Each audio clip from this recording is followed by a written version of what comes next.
Você não precisa ir muito longe para encontrar previsões econômicas. Basta ligar sua televisão, abrir seu YouTube e você verá previsões sobre a próxima crise financeira ou colapso econômico.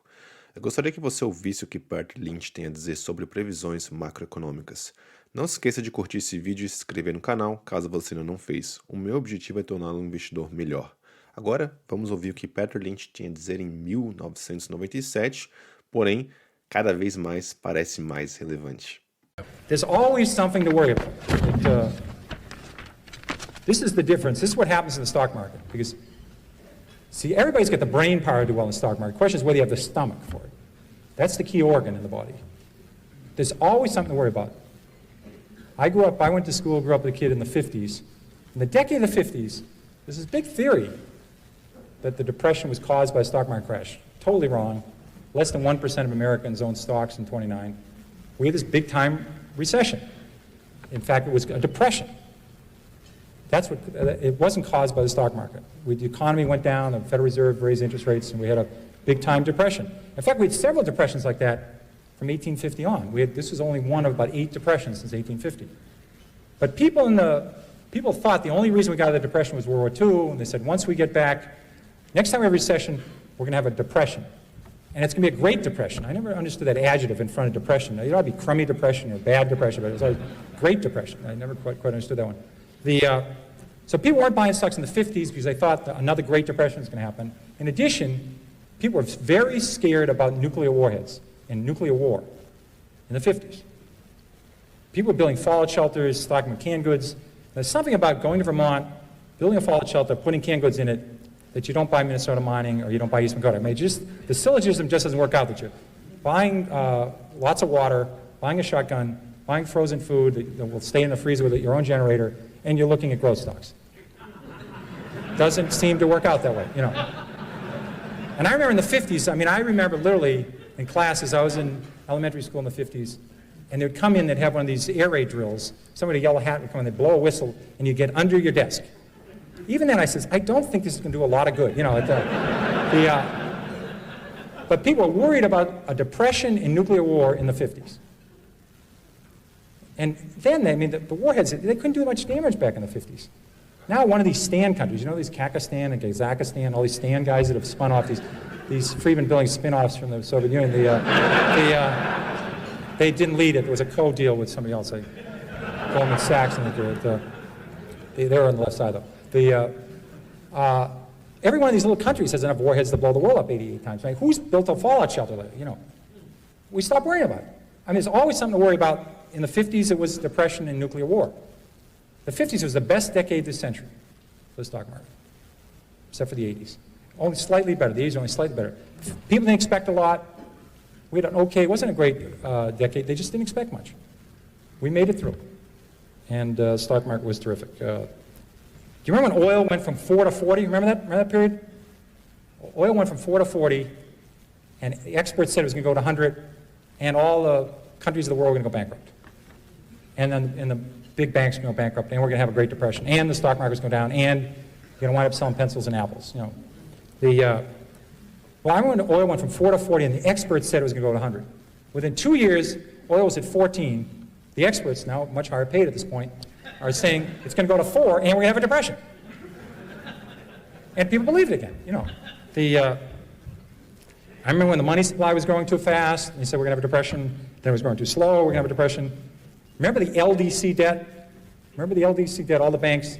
Our banks are very smart. They lend all their net worth to Zimbabwe and Botswana and Botswana and all these countries, Chile, a lot of countries I can't pronounce. This is Chase Manhattan and Chemical and Manufacturers Hanover. These countries weren't doing so well. Then they were called undeveloped countries or less developed countries. Now you have to call them emerging countries. It's not politically correct to call anybody an undeveloped country. It's like I just found out the other day the term for somebody that's overweight is laterally challenged. You have to say something laterally challenged. But these were LDC debt. They were all going to go bankrupt, and we're going to have a depression. Then the Mideast was going on in the world. Remember that one? The Mideast was going on in the world. They weren't going to buy our bonds, and the market crashed, and we're going to have a depression. Then Japan was going on in the world. Remember that one? Japan was going to have all the assets, and they weren't going to buy our bonds, and we're going to have a depression. Within 3 years, the Nikkei Dow had gone from 40,000 to 16,000. The banking system was in trouble, and people said Japan was going to collapse, and we're going to have a depression. People had on their prayer list, at the end of the day, they eliminate crippled children and Mother Teresa. They're praying for Japan. I mean, it's a country with a 15% savings rate. It's so bizarre. Commercial real estate, global warming. And I think the older you get, the more nervous you get about these things. I think it's very valuable. I think while younger people are better investors, is they're not worried. They haven't heard about all these crises. And they're with children. I think if you don't have any kids, you got to rent some kids for the weekend. Get a 7-year-old and ask him if he knows about the money supply, how fast it's growing. Ask him if he knows about the shape of the yield curve is the wrong shape of the yield curve.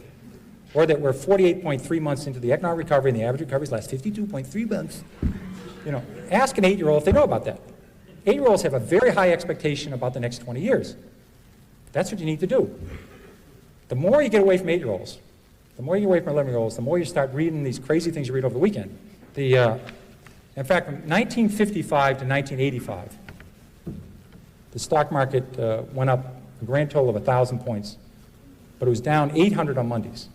So it was therefore up 1,800 on non-Mondays. It wasn't an accident.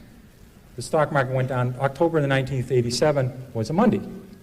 People over the weekend become economists and portfolio strategists. They're a bull if they take their lunch on the way to work. In fact, I knew very well the market was going to go down in October of 1987.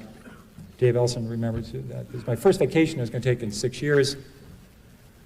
And we decided to go to Ireland, and we stayed at all these little cottages and play golf. And I left on Thursday after the close of trade. The market was down 55 points, which wasn't a good start, but it was down 55 points. And we got over there, and because of the time zone, we were able to do what we wanted to do and get down to Cork, and called in the market was down about 118. And I said to Carolyn, if the market goes down on Monday, we better go back. But we're already here, so I'll just stay for the weekend. So as you know, the market went down 508 on Monday, so I flew home. Because my fund had gone, I think, from 13 billion to 9 billion in 2 working days, and the trend here is not positive. Like I could do something about it, but there's time when they called, they wanted to say, well, what's Lynch doing right now? Well, he's on the 10th hole. He's even part of the front 9, but he's in a trap right now. This could be a double bogey. This could be a quadruple bogey right here. Could blow the entire front 9 right here.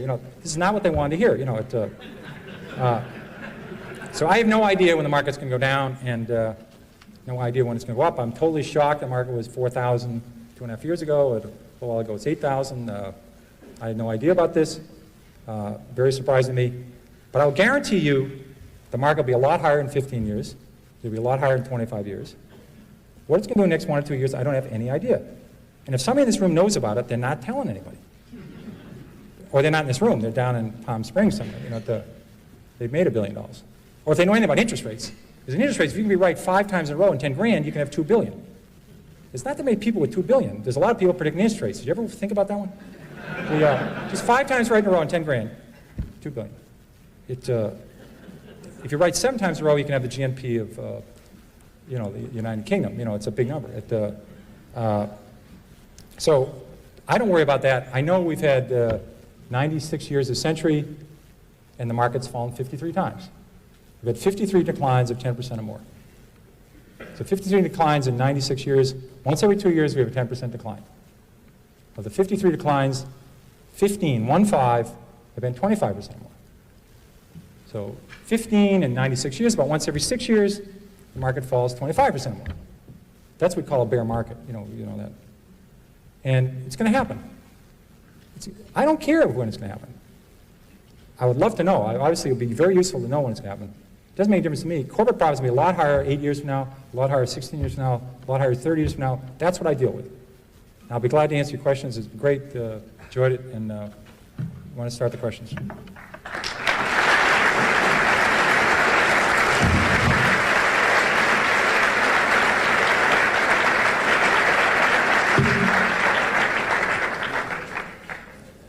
If they don't get the question, I'll read the calendar of offerings for Freeman Billings for the next month. Okay. Do you like international stocks? The question is, I found I was better overseas than I was domestically because there's just less coverage. There's less people following these companies. So I think my big theory, and I think it's valid, if you look at 10 companies, you'll find one that's mispriced. If you look at 20, you'll find 2. If you look at 100, you'll find 10. The person that turns over the most rocks wins the game. Overseas, the numbers are much better. There's just not that much coverage. So I think international stocks are definitely worth looking at.